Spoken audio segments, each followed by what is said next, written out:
Friends, एडुमन channel पर आप सबका बहुत बहुत स्वागत है। लास्ट क्लास के अंदर हम पढ़ चुके हैं टाइम मैनेजमेंट, जिसके अंदर हमने पढ़ा था टाइम क्या होता है, टाइम की क्या अवधारणा है, टाइम को किन किन तरीकों से मापा जा सकता है और टाइम की क्या विशेषताएं होती हैं।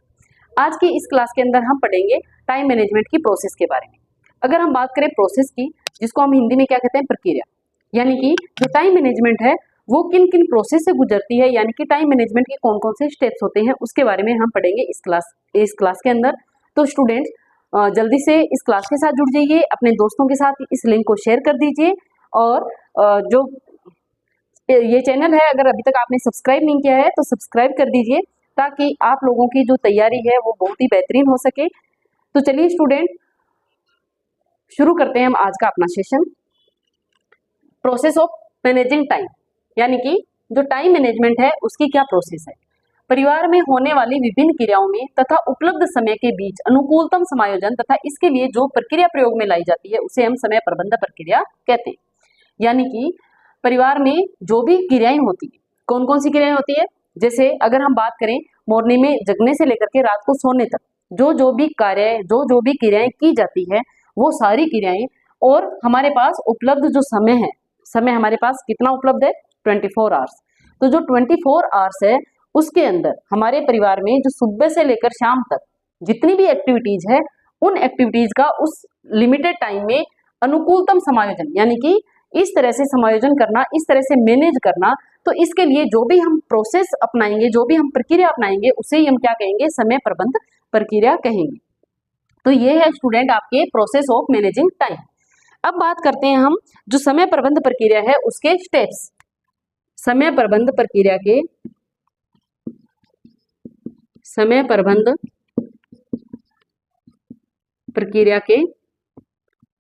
चरण। समय प्रबंध प्रक्रिया के 3 चरण कौन कौन से। सबसे पहले प्लानिंग, कंट्रोलिंग एंड इवैल्यूएशन।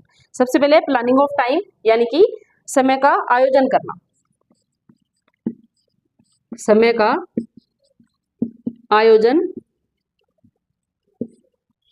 करना, जिसको हम कहेंगे इंग्लिश में प्लानिंग ऑफ टाइम। सेकंड जो स्टेप है वो क्या है, योजना के क्रियान्वयन का नियंत्रण करना, योजना के क्रियान्वयन नियंत्रण करना, यानी कि कंट्रोलिंग। यानी कि हमने जब भी स्टेप हम पढ़ते हैं तब हम क्या पढ़ते हैं, सबसे पहले planning, then controlling and evaluation. Controlling the plan in action, controlling the plan in action, यानी कि आपने जो प्लानिंग की है उस प्लानिंग को आप एक्शन में ले आए हो, क्रियान्वयन उसका कर दिया है, अब उसकी कंट्रोलिंग करना, उसका नियंत्रण करना। और लास्ट में आता है आपके समय आयोजन का मूल्यांकन करना, समय आयोजन का मूल्यांकन, यानी कि evaluation of time plan, evaluation of time plan. समय प्रबंध प्रक्रिया क्या होती है, हमारे परिवार में जो होने वाली जितनी भी क्रियाएं हैं, उन क्रियाओं को हम जो लिमिटेड टाइम है, जो हमारे पास अवेलेबल समय है, उसमें किस तरह से मैनेज करें। जिस प्रक्रिया के द्वारा हम ये करते हैं उसे ही हम क्या कहते हैं, समय प्रबंध प्रक्रिया कहते हैं। समय प्रबंध जो प्रक्रिया है उसके 3 स्टेप होते हैं, और पहला स्टेप होता है प्लानिंग ऑफ टाइम, दूसरा होता है controlling the plan in action, और तीसरा होता है इवैल्यूएशन ऑफ टाइम प्लान। अब हम एक एक करके इनको डिटेल में पढ़ेंगे, क्योंकि जो आपके क्वेश्चन है वो यहाँ से पूछा जाता है, स्टेप्स का पूछा जा सकता है, या फिर जो हम पिछली क्लास के अंदर जो कैरेक्टरिस्टिक्स पढ़ चुके हैं या समय का माप है, वहां से भी आपके क्वेश्चन जो है वो आता है।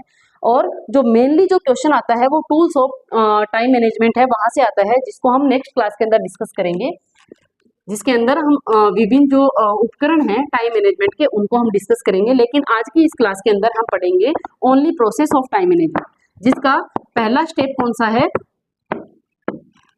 समय का आयोजन करना, यानी कि प्लानिंग ऑफ टाइम। पहला स्टेप है समय का आयोजन।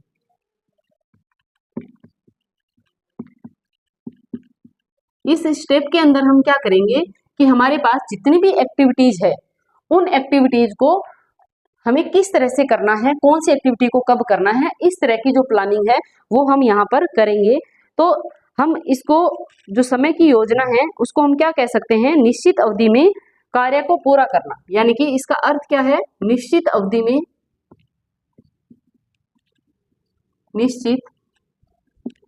में कार्य को पूरा करना।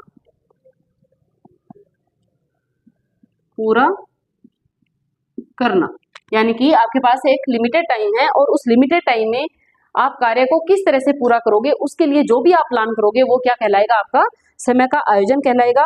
यहाँ पर कुछ महत्वपूर्ण बिंदु जो हैं उनको हमें देखना है, और वो कौन कौन से हैं। सबसे पहले महत्वपूर्ण, यहाँ पर एक एक करके हम जो स्टेप्स हैं, सबसे पहले महत्वपूर्ण और अत्यावश्यक कार्यों को प्राथमिकता देना।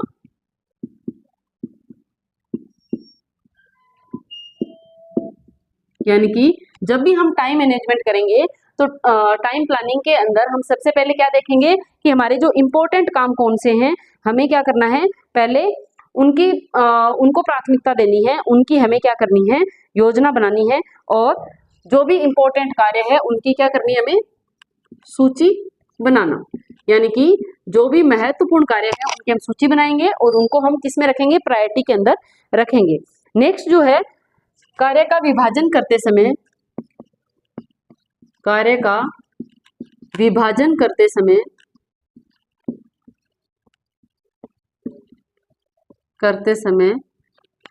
सदस्य की रुचि, कार्यक्षमता आदि का ध्यान रखना। कौशल आदि का ध्यान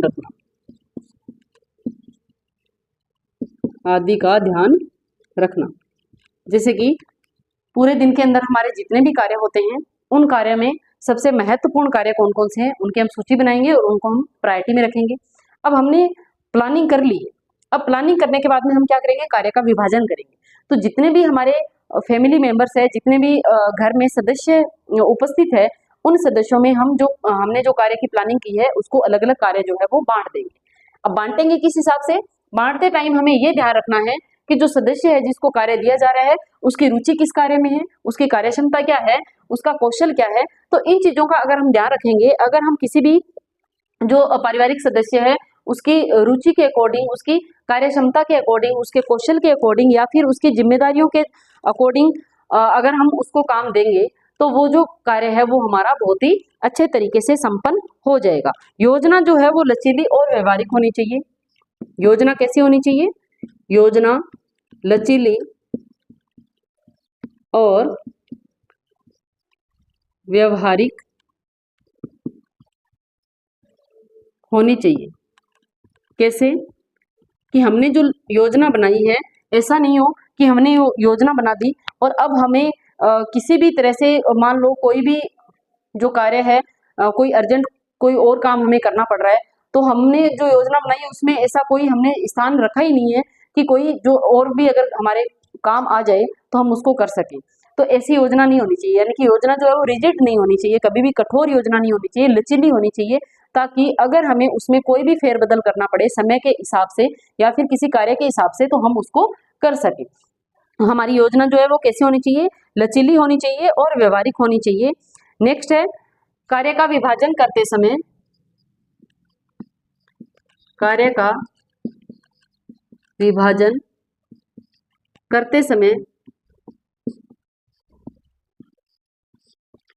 पारिवारिक सदस्यों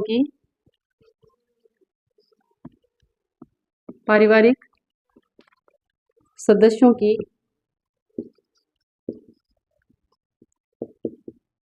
सलाह ली जानी चाहिए, सलाह ली जानी चाहिए। ऐसा नहीं हो कि एक अकेला जना बैठ करके सारी जो प्लानिंग है वो कर ले, जबकि उसको क्या करना चाहिए, जो भी पारिवारिक सदस्य है उनकी भी सहमति, उनकी भी जो सलाह है वो लेनी चाहिए। सबको साथ में मिलजुल कर जो सामूहिक योजना है वो प्रिपेयर करनी चाहिए, ताकि सबको पता रहे कि मुझे क्या करना है, और सबको जो कार्य है उनका भी पता रहे कि कौन कौन से जो कार्य है वो इम्पोर्टेंट है।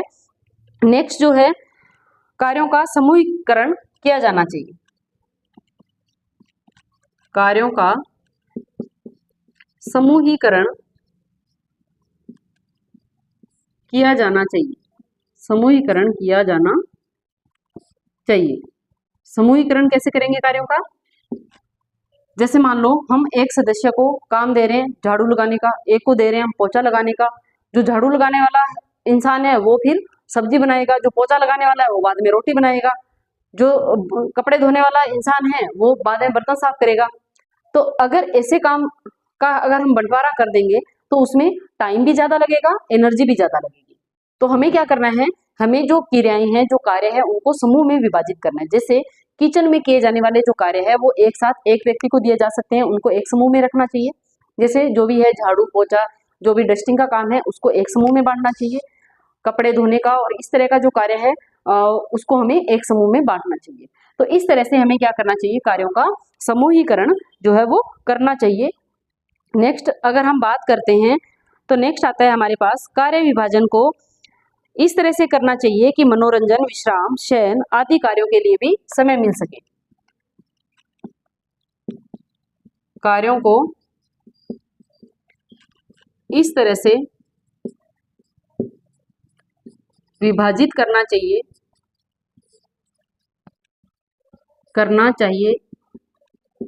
ताकि सदस्यों को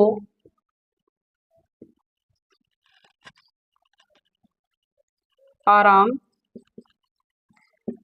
मनोरंजन आदि के लिए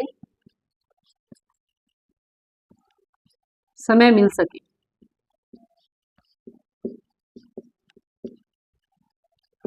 यानी कि ऐसा नहीं हो कि जो हमारी कार्य योजना है उसके अकॉर्डिंग हम बस कार्य ही करते रहें, जबकि किसी को जो आराम, मनोरंजन आदि के लिए समय ही ना मिले। जो योजना है वो लिखित होनी चाहिए, योजना लिखित होनी चाहिए, लिखित होनी चाहिए। योजना जो है वो एक दिन की, एक सप्ताह की, एक महीने की या एक साल की हो सकती है। अब नेक्स्ट अगर हम बात करें तो समय योजना के चरण यानी कि steps of making time plan. अब जो समय आयोजन है इसके भी आगे अलग अलग जो चरण है उसके बारे में हम देखेंगे। उससे पहले हम एक बार इसको रिवाइज कर लेते हैं। समय आयोजन क्या होता है? निश्चित अवधि में कार्य को पूरा करना। इसमें कुछ बिंदुओं को हमें ध्यान में रखना होता है, जैसे जो भी महत्वपूर्ण और अत्यावश्यक कार्य होते हैं उनको प्राथमिकता देनी चाहिए, महत्वपूर्ण कार्यों की सूची बनानी चाहिए, कार्य का विभाजन करते समय सदस्यों की रुचि, कार्यक्षमता, कौशल आदि का ध्यान रखना चाहिए, योजना लचीली और व्यवहारिक होनी चाहिए, कार्य का विभाजन करते समय पारिवारिक सदस्यों की सलाह ली जानी चाहिए, कार्यों का समूहीकरण किया जाना चाहिए, कार्यों को इस तरह से विभाजित करना चाहिए ताकि सदस्यों को आराम, मनोरंजन आदि के लिए समय मिल सके, और योजना लिखित होनी चाहिए। नेक्स्ट अगर हम बात करते हैं तो नेक्स्ट आता है हमारे पास समय योजना के चरण। जो समय योजना है उसके अलग अलग जो आगे फर्दर जो स्टेप्स है वो भी डिवाइड किए गए हैं। यहाँ से भी जो क्वेश्चन है वो आपके आ सकता है, इसलिए हम इनको भी देखेंगे। समय योजना के चरण कौन कौन से स्टेप्स है? अगर हम स्टेप्स की बात करें तो सबसे पहले है सभी कार्यों की सूची बनाना और उन्हें समूह में विभाजित करना। पहला स्टेप क्या है? सभी कार्यों की सूची बनाना और उन्हें समूह में विभाजित करना। समूह में विभाजित करना यानी कि सबसे पहले हम क्या करेंगे, हम जो भी हमारे कार्य हैं उनकी क्या बनाएंगे, सूची बनाएंगे, और फिर हम उसको क्या करेंगे, समूह में जो कार्य है उनको निर्धारित कर देंगे। नेक्स्ट है कार्य संपादित हेतु अनुमानित समय निर्धारित करना। कार्य संपादन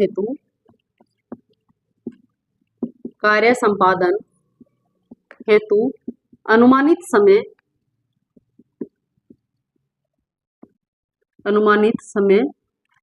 निर्धारित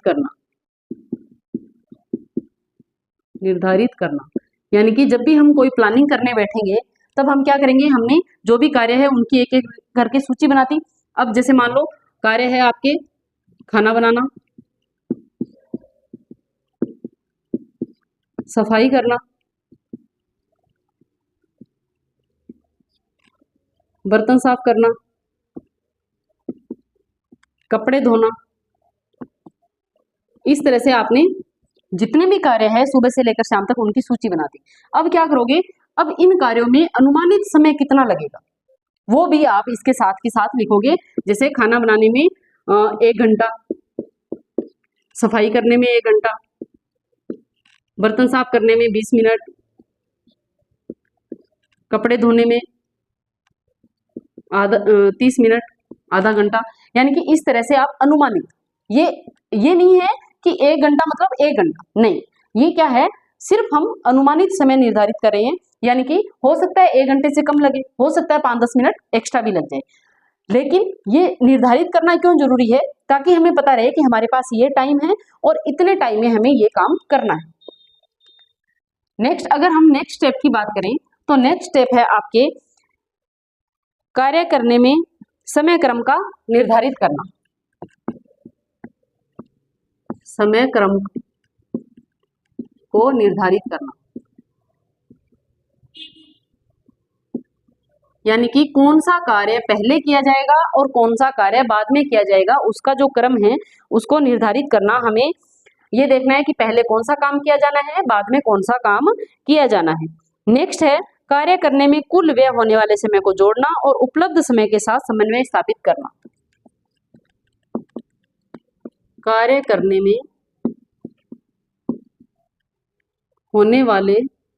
करने में व्यय कुल समय को जोड़ना तथा उपलब्ध समय से समन्वय करना। यानी कि हमारे पास जो उपलब्ध समय था, मान लो सुबह के जो मॉर्निंग का काम है उसके लिए आपको मिले 4 घंटे। अब उस 4 घंटे में आपने जो काम किया है उसमें टोटल टाइम कितना लगा, तो आपको उसके साथ उसको क्या करना है, तालमेल बिठाना है, उसका समन्वय आपको स्थापित करना है। नेक्स्ट, अगर हम बात करें तो योजना को लिखना।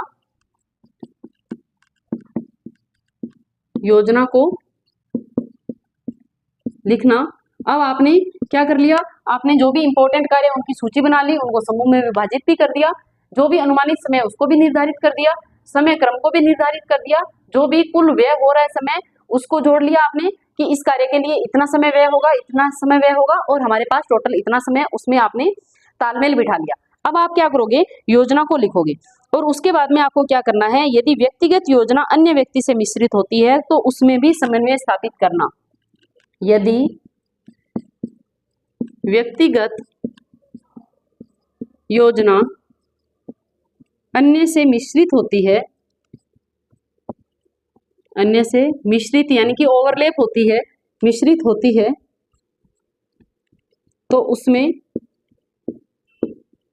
समन्वय स्थापित करना। ये है आपके समय आयोजन के चरण। 6 चरण हैं। पहला है आपके सभी कार्यों की सूची बनाना, उन्हें समूह में विभाजित करना, फिर कार्य को संपादन हेतु अनुमानित समय का निर्धारण करना, समय क्रम को निर्धारित करना, कार्य करने में व्यय कुल समय को जोड़ना और उपलब्ध समय से समन्वय स्थापित करना, योजना को लिखना।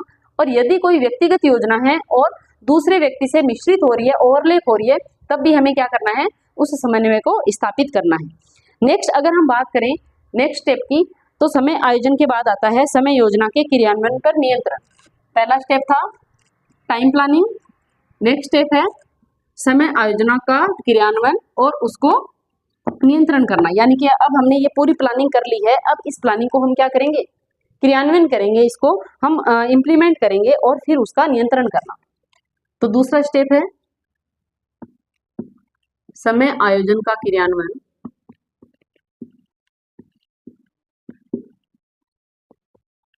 क्रियान्वयन एवं नियंत्रण।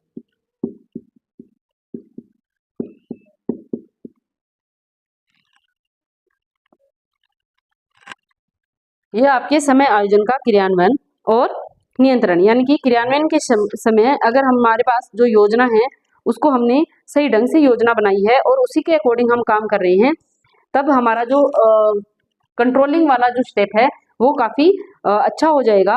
इसमें हमें क्या करना है कि कार्य करने की गति में तीव्रता लाकर कार्यों का समय पर निपटारा किया जा सकता है। इसमें हमें क्या क्या करना है, कार्य करने की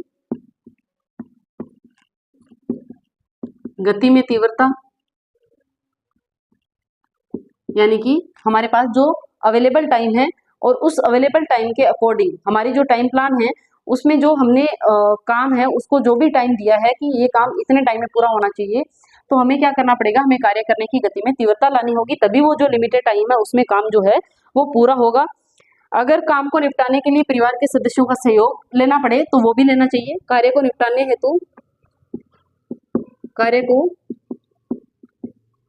निपटाने हेतु परिवार के सदस्यों का सहयोग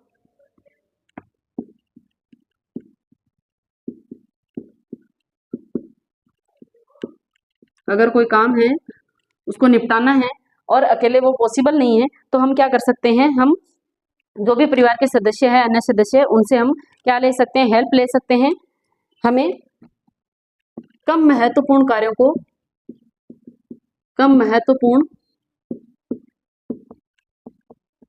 को बाद में निपटाना या स्थगित करना, यानी कि अगर कोई काम कम इम्पोर्टेंट है तब हम उसको या तो बाद में कर सकते हैं या फिर हम उसको स्थगित करके पहले जो इम्पोर्टेंट काम है उसको हमें करना है। खाली बचे समय में बाकी काम को निपटाया जा सकता है। खाली बचे समय में बाकी काम निपटाना, जो हमारी प्लानिंग में नहीं है उन काम को हम खाली बचे जो टाइम है उसमें निपटा सकते हैं, बाकी काम निपटाना।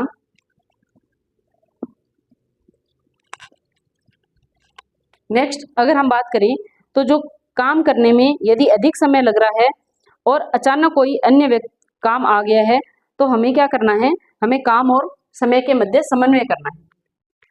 काम और वह समय के मध्य समन्वय स्थापित करना।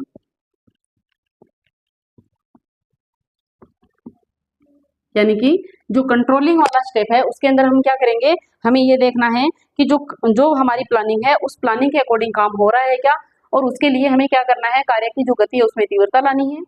अगर कोई काम निपटाने हेतु हमें दूसरों का सहयोग भी लेना पड़े, परिवार के अन्य सदस्यों का, तो वो भी लेना चाहिए।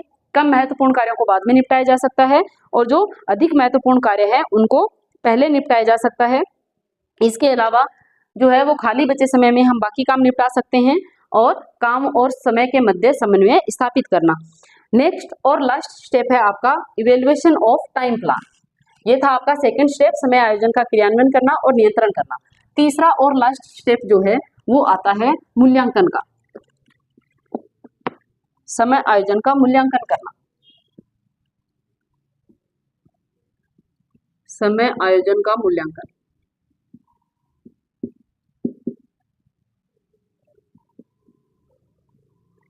मूल्यांकन के अंदर हम क्या देखते हैं कि जो भी हमने प्लानिंग की है उस प्लानिंग के अकॉर्डिंग हमारा जो कार्य है वो हुआ है या नहीं हुआ है। अगर नहीं हुआ है तब हमें क्या करना है, हमें नेक्स्ट टाइम जब भी हम प्लानिंग करेंगे तब हमें क्या करना है, उसमें सुधार करना है। हमारी जो भी कमियां रही है उसको हमें सुधारना है। और अगर हमारा जो कार्य है वो टाइम के अकॉर्डिंग पूरा हो गया, इसका मतलब हमारी जो भी हमारी प्लानिंग थी वो सक्सेसफुल हो गई है। तो इसके अंदर मूल्यांकन में किन किन चीज़ों में सहायता मिलती है कि हमारी जो समय योजना थी वो व्यवहारिक और लचीली थी, व्यवहारिक और लचीली थी। यानी कि हम क्या क्या देखेंगे, मूल्यांकन का मतलब क्या है कि हमें इवेल्युएशन करना है, हमें मूल्यांकन करना है कि क्या हमने जो योजना बनाई थी वो सही थी, जो हमने जो योजना बनाई थी वो परिवार के सदस्यों की आवश्यकताओं के अनुसार थी। योजना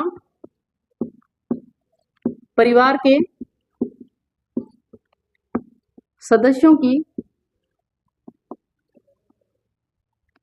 आवश्यकता अनुसार थी, आवश्यकता अनुसार थी।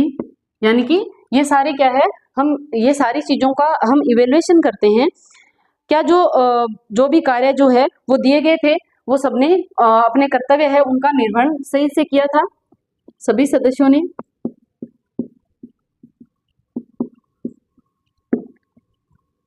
कर्तव्य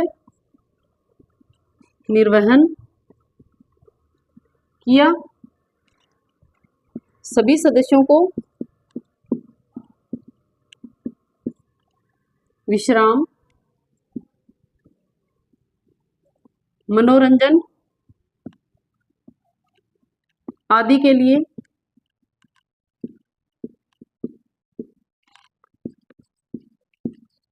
समय मिला। यानी कि हमने जो योजना बनाई थी उसमें हमने ये सारी चीजें देखी थी कि हमें क्या करना है, योजना कैसे बनानी है, हमें व्यवहारिक बनानी है, लचीली बनानी है, सभी सदस्यों की आवश्यकता के अनुसार बनानी है, सभी सदस्यों को अलग अलग कर्तव्य जिम्मेदारियां देनी है। इसके अलावा जो भी सदस्य है उनको हमें विश्राम के लिए, मनोरंजन के लिए भी टाइम देना है। तो क्या ये सारी जो योजना है हमारी सफल हुई है, क्या ये सारे जो भी हमारे उद्देश्य थे वो पूरे हुए हैं, क्या कुछ क्या कम महत्वपूर्ण कार्य, क्या कम महत्वपूर्ण कार्य समयाभाव यानी कि समय के अभाव में रह गए हैं, समयाभाव के कारण रह गए हैं। यानी कि हमारे इंपॉर्टेंट काम तो हमने पहले कर लिए, लेकिन क्या जो कम इंपॉर्टेंट काम थे वो समय की कमी के कारण रह गए हैं। क्या हमें और ज्यादा कार्य को तीव्रता से करने की जरूरत है, क्या कार्य को और तीव्रता से करने की आवश्यकता है, करने की आवश्यकता है। क्योंकि अगर हम कार्य को और तीव्रता से नहीं करेंगे तो अगर हमारे जो कम इम्पोर्टेंट काम है वो हमारे रह जाएंगे, और इस तरह से जो क्या जो योजना है वो दोषपूर्ण थी या फिर उसमें वांछित सफलता मिली, क्या योजना दोषपूर्ण थी, क्योंकि अगर हमारे उद्देश्यों के अकॉर्डिंग काम पूरा नहीं हुआ है तो इसका मतलब योजना दोषपूर्ण थी। क्या योजना संतोषजनक थी, संतोषजनक थी। योजना दोषपूर्ण भी हो सकती है, संतोषजनक भी हो सकती है। अगर हमारे जो भी उद्देश्य है, हमारे जो भी लक्ष्य है, अगर हमारे जो भी कार्य है हमने जिस टाइम पीरियड में डिसाइड किया था उस टाइम पीरियड में पूरे हो गए हैं तो इसका मतलब हमारी योजना जो है वो क्या है, संतोषजनक है। अब ये था आपके समय आयोजन का मूल्यांकन, किस तरह से हम कौन कौन से पॉइंट्स को ध्यान में रखते हुए समय का मूल्यांकन हम करते हैं। अब हम बात करते हैं एक इम्पोर्टेंट क्वेश्चन की जो आपके एग्जाम में आ सकता है, तो उसको भी आप नोट कर लेना।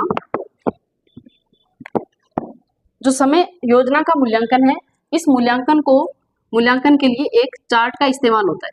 मूल्यांकन के लिए एक चार्ट का प्रयोग किया जाता है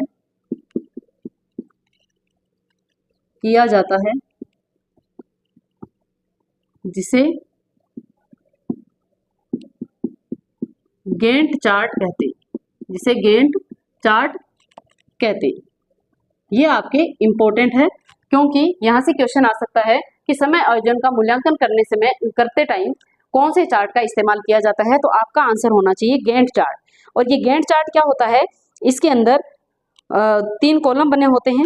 एक कॉलम होता है जिसमें यहाँ पर लिखा जाता है समय, यहाँ पर जो भी एक्टिविटीज होती है, जो भी कार्य या जो भी क्रियाएं हैं वो लिखी जाती है, और यहाँ पर लिखा जाता है आपके यहाँ पर क्या लिखा जाएगा, अनुसूची के पूर्ण किए गए कार्य, यानी कि पूर्ण किए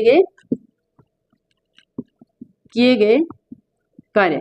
इसके अंदर इसको अलग अलग 3 पार्ट्स में डिवाइड किया गया है, एक तो पूर्ण, एक आंशिक और एक अपूर्ण।